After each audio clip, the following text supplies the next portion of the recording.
Hi everyone, my name is Alexey. I am quality assurance architect and IT mentor.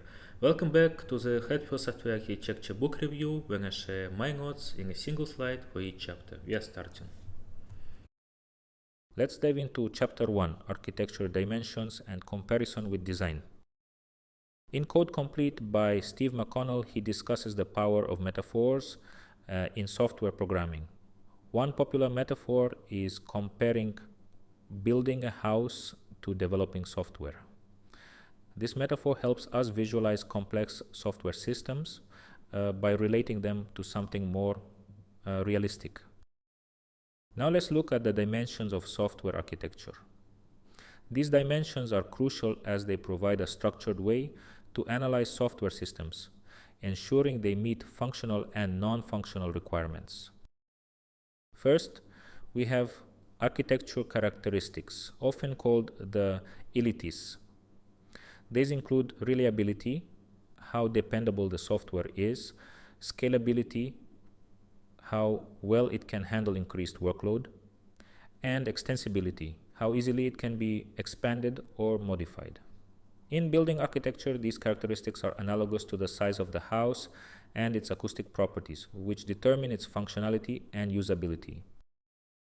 Architecture decisions are essential in shaping the overall structure of software systems. For instance, in software, deciding how the user interface interacts with the database impacts performance and user experience. Similarly, in building architecture decisions like the number of floors or the roof shape define the building's physical layout and functionality. Logical components in software represent distinct functionalities or modules, such as a shopping cart, payment system, or authorization mechanism. These components are similar to rooms in a house, each serving a specific purpose within the overall system. Architectural style defines the blueprint and organizational pattern of a software system.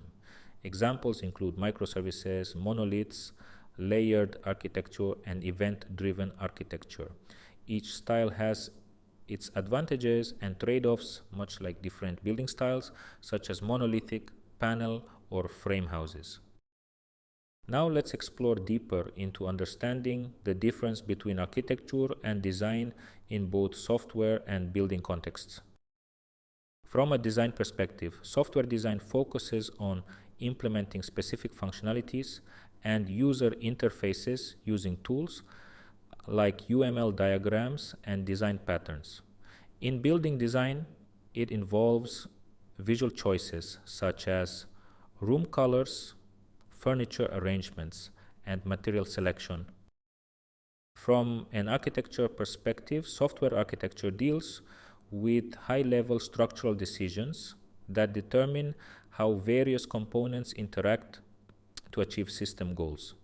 In building architecture, it includes decisions on physical arrangements, room sizes, and the overall flow of the building. Sometimes it's not clear whether a decision is about design or architecture. Strategic decisions in software architecture involve significant effort and impact, such as choosing between microservices or monoliths. Tactical decisions, on the other hand, are smaller scale choices with less effort and fewer trade-offs, like selecting a design pattern in software. That concludes our exploration of software architecture dimensions and the distinction between architecture and design. If you enjoyed this video, please give a thumb up and subscribe to the channel for more content regarding software development and architecture. So thank you for watching. Bye bye.